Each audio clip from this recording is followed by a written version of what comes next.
Okay, greetings. I'd like to introduce you to my dear friend Greta Doucet. And I'm Darren. Thank you for taking time of your schedules to connect with us and to share and listen to some innate wisdom and experience that Greta is going to share today. And Greta, what would you like to share today, and how are you today? I'm really fine. I'm enjoying the sunshine, of course, and my plants and a nice little drink. And I was just looking at a nice new magazine about the Mediterranean diet. So I'm having a really good day. So Greta's having a drink at about 11 o'clock in the morning. Could you It's clarify what drink you're having this morning? Oh, it's juice. it's juice. And G, what's important for you today to share with the viewer? Well, since you and I have been involved in emotional fitness skills now for about 10 years, yeah, about 10 years. And I've been involved in a number of other programs. And I'm finding that what I'm learning all fits in that uh, all along in my career as a nurse and then as a home economist and a rehabilitation counselor, I have noticed that many of the people that we meet and attempt to support are lacking basic skills. Skills such as what am I to eat if I want to be healthy? How do I prepare a healthy meal? Um, how do I shop for healthy food? And right now, of course, how do I shop economically for a healthy um, nutrition or food intake? And that's one of the skills, but there are others like I've been reading upon this even online, the fact that nowadays people don't seem to know how to shop for a certain amount of clothes but not overdo it, um, and be able to choose furniture that's going to last. All kinds of things like that. I remember at some point when I was doing rehabilitation, we had people that didn't know how to prepare a basic meal or even to keep their household clean or how to find an apartment or how to choose everyday things that we consider normal. And I can see that there's been some changes in the past 20 years, and that is something that I've had to look at also. There used to be some basic skills taught in the school system, for example, and we've sort of let go of that and perhaps, how would I say, worked on other things that are important, such as mathematics and science, but mathematics won't serve you a meal. And we know now from the nursing home economics point of view that people need certain things in order to be healthy. And I've noticed also that this is not being taught either in the home or in the school system. So, as one of my friends said not that long ago, um, people don't know how to use any utensils in the kitchen except the microwave, which will, zap you some kind of food, but not necessarily be nutritious. We also know that people come into counseling with um, a lack of skills. So, if I say to someone, well, you should exercise, well, they'll tell you, well, I don't have time. Well, they spent, an hour on Facebook, which could have been spent doing exercise, and they may have spent another half hour on the phone with their friends, but they don't know how to have a good relationship with other people. So it worries me more and more that we're not dealing with the basic skills of living, and that when somebody becomes nervous or anxious or having difficulty functioning, we just prescribe them a medication. And we also know that medications have side effects, and that taking them too soon and taking them too long may cause you to have issues that you can't resolve. It's sort of a dependency, if you want. And I'm concerned a lot about homelessness. I'm concerned about people not having enough money to pay for a place to live.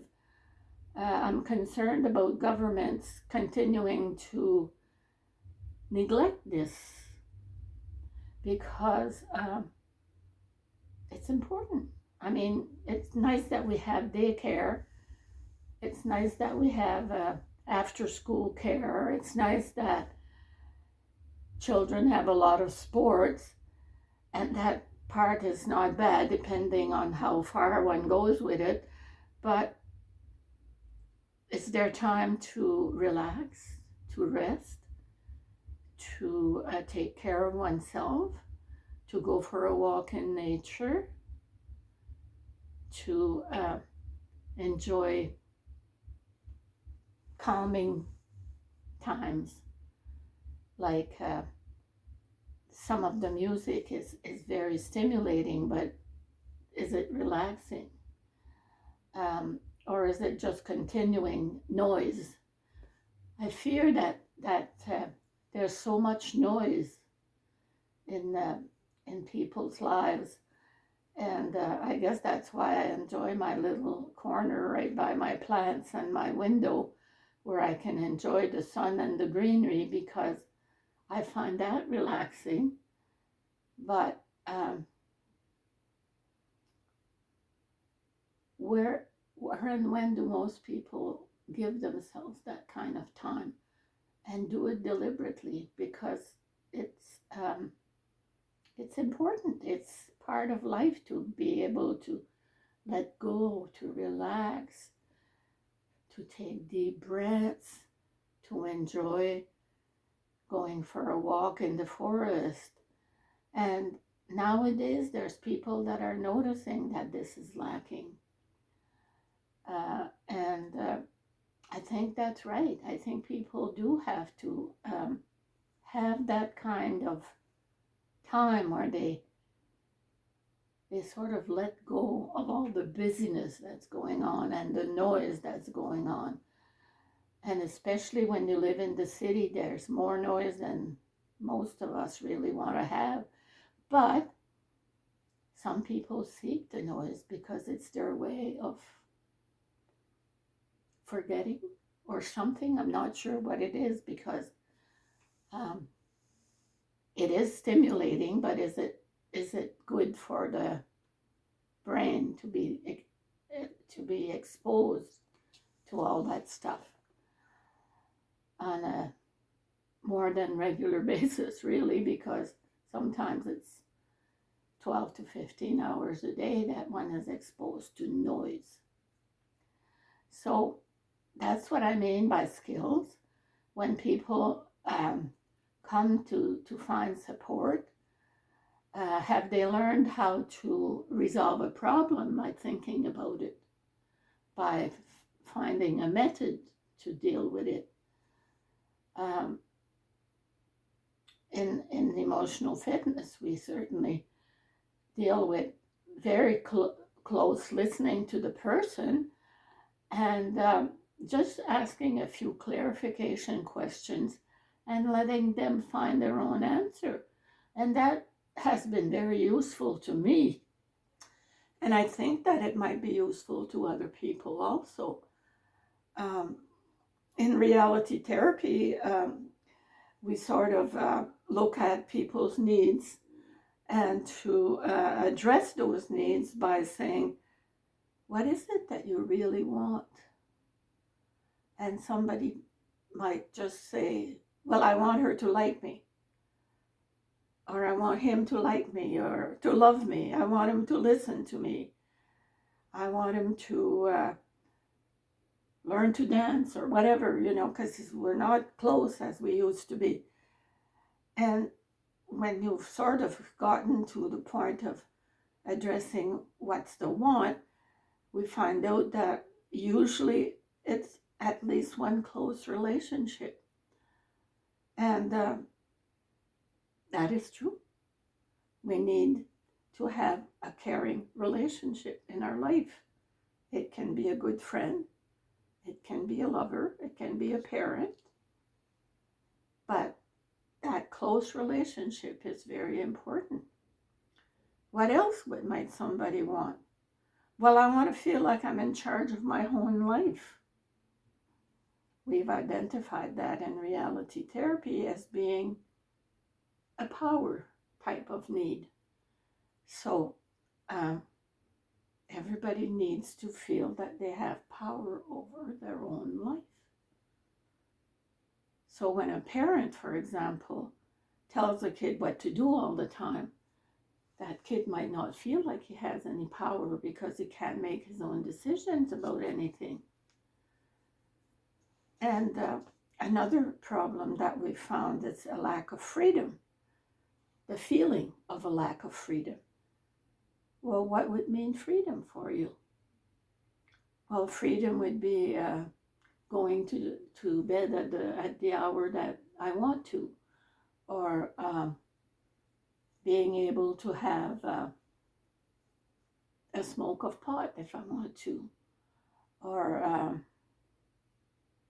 I don't know, driving a car, like having my license.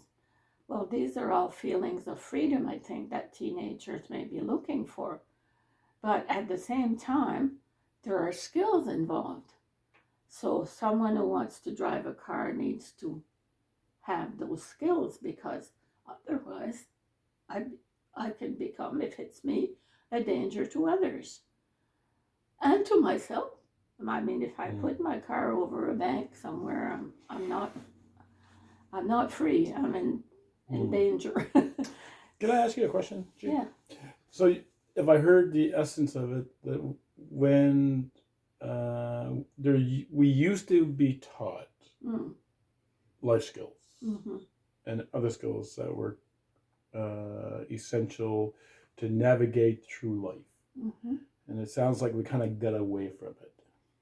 And it sounds like today you touched on some really key and important things of skills in 2023. And that is things like, having your own corner with your plants and taking that quiet time to be able to quiet the noise, to be able to identify, okay, what is it that I really want through, let's say, a toolkit available through choice theory, reality therapy, lead management, and Glasser's work, which Greta is trained on.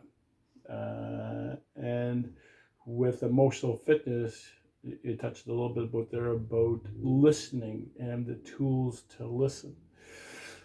Can you touch a little bit about the skills? Recently, I heard about, went to a recent community event, and a group of individuals weighed in and shared what was important for them. And that was about how are we addressing, as a community, homelessness? How are we addressing affordable housing? And the other one is about how do we address the workforce gap or the retention of people who are with us.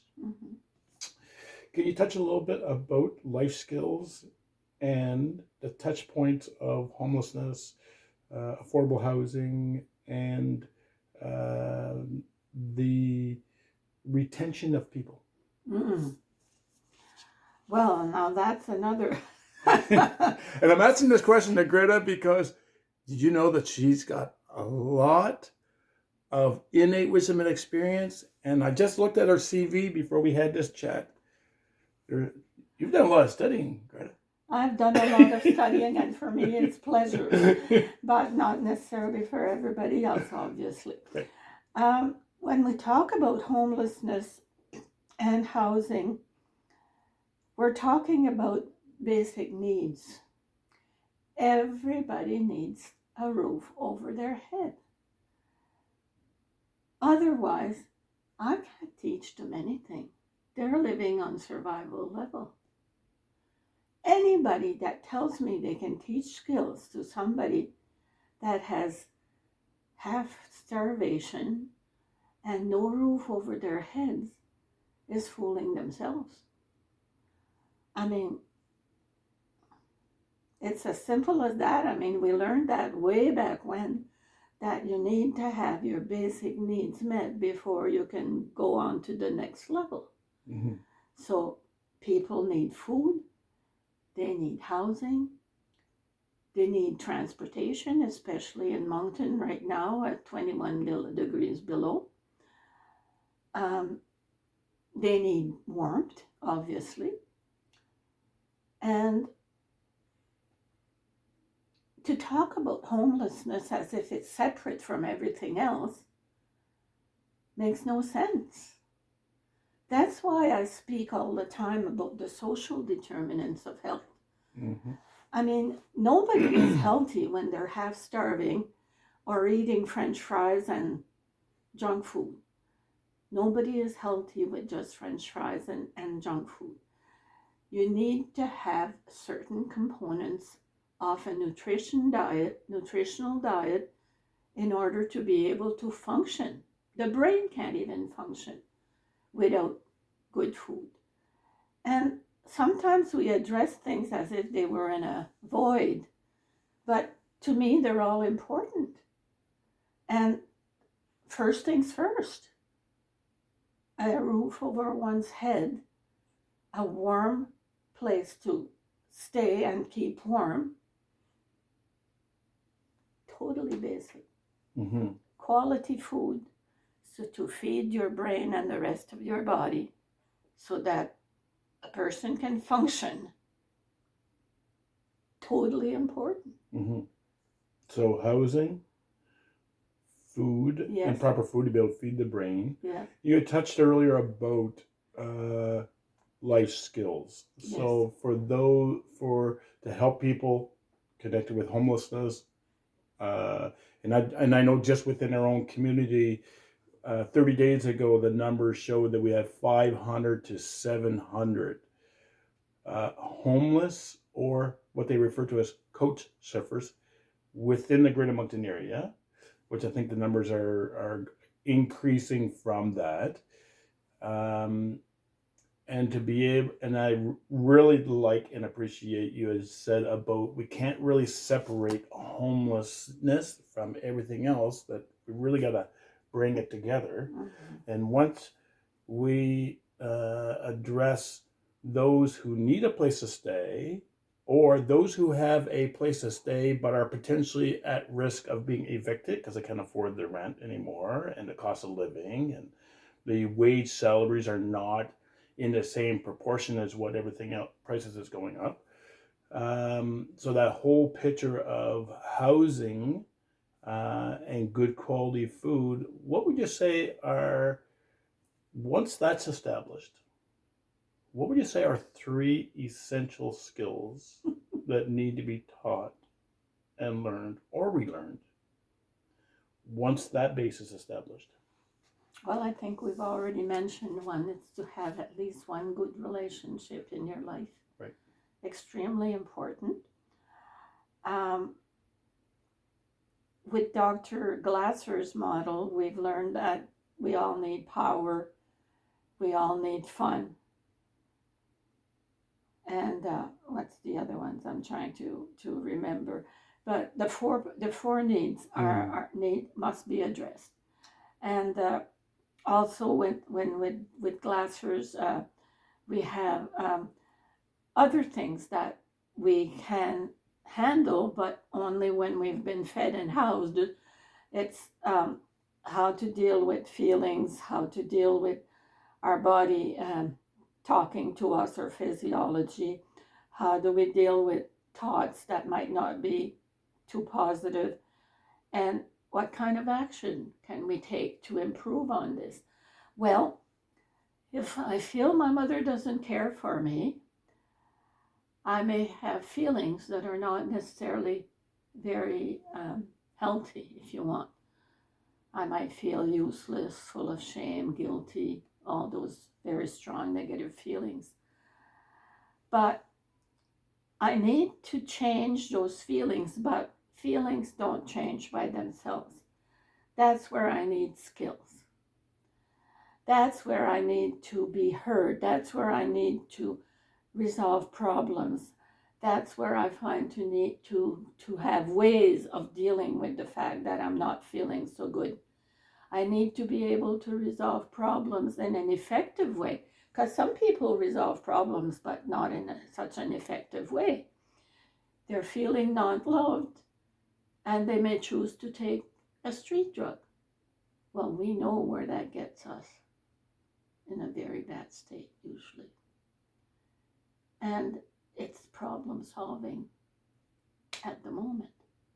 But 3 hours from now, if I'm still alive, my problem is not gone.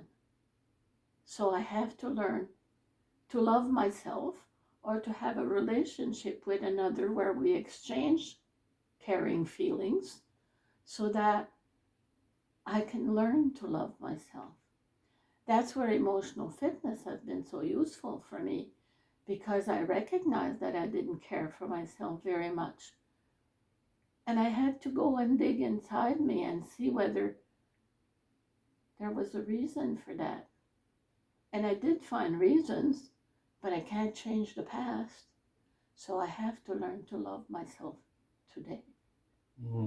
Not 15 years ago, not 20 years ago. So learning to love myself means to, with the support of someone else, learn to realize that I'm okay. If the other person that was supposed to love me, at least I thought so, didn't care for me, it may not be my problem. Maybe the person didn't have the skill to love. And maybe that person had been abused. And maybe that person had been used and abused again in many ways. So that person did not have the skill. So that's what I mean about learning skills. I have to learn skills. And what's been very effective for me in emotional fitness is to experience the feeling, to let my heart go, to let my heart have the pain, and to feel the pain to the point where all of a sudden I realized that's not my problem. I didn't learn how to love because I didn't have much love in my life. So now I have to do these things for me that gives me that kind of feeling of love. It may be playing with my plants. It may be having a little animal friend, which we know some people have. Yeah, so we're talking about four-legged jacks? Yes. 13-pound Shih Tzu at home? That's right. Okay. And we learn a lot from having love from that animal, because that animal loves us fairly naturally, doesn't it? Yes. So, gee, it sounds like there's another recording that's going to take place around love, things like love, and about certain things that may have happened to us as children, as kids, that for whatever reason we didn't receive, and then life just unfolded after that with the skills that we had, whatever that looked like in the moment. So you up for another recording later on about this particular Sure, topic? because I'm just starting to get warm here. Oh, but she's just getting warmed up, folks. So, G, if I was to summarize the essence of our connection today, you touched on, I talked about life skills and things that we used to be taught, but maybe not so much today, and to be able to bring some of that back. You touched on things like the tools that are skills that are learned in choice theory, reality therapy. Touched on emotional fitness. Talked about that, taking that quiet time, just quiet the mind, as opposed to distracting my mind with noise and other things. And then wrapping things up around things that we may not have received. And this is interesting because earlier we had a conversation around the concept of the orange, that I'm an orange. And so if I squeeze this orange, what comes out of it? And in some cases, there was some stuff that never ended up in the orange in the first place. So maybe we'll touch on that the next recording. So, G, what's next for you? Well, I'm going to continue to love myself by enjoying my plants. And actually, I'm growing some sprouts and mini greens right now, which will feed my body, because I believe that good nutrition is very important. I will continue to do my mindfulness meditation in my chair in the corner right by the sunshine, because I love sunshine too, but not necessarily right on my face, of course. And I'm going to read some good books. I know a few of them, including some books on mindfulness, which I look at regularly. And now I'm reading on sprouting and microgreens, because they're part of my nutrition. So, it's pretty basic. It's nutrition, it's exercise, it's taking care of my spiritual needs, if you want, and my emotional needs. So that's the 4 quadrants which we've talked about before. I'd like to thank everyone who joined us today during this connection. I'd like to thank G or Greta about sharing some of your innate wisdom and experience. And some last words. If there was a couple words you wanted to leave with the audience, like maybe a thought or your closing remarks or your last words you'd like to leave with the group, what would you like to tell the audience? And they're looking at you right there. Yes. Well, I think that another of my children has shared something with me that I believe is very important. And it says, make sure you fill your cup first. So in other words, I can't take care of others unless I take care of myself first. Fill your cup first. Yeah. I can't take care of others until I've taken care of myself first. That's right. Gee, thank you so much for your time. You're very welcome.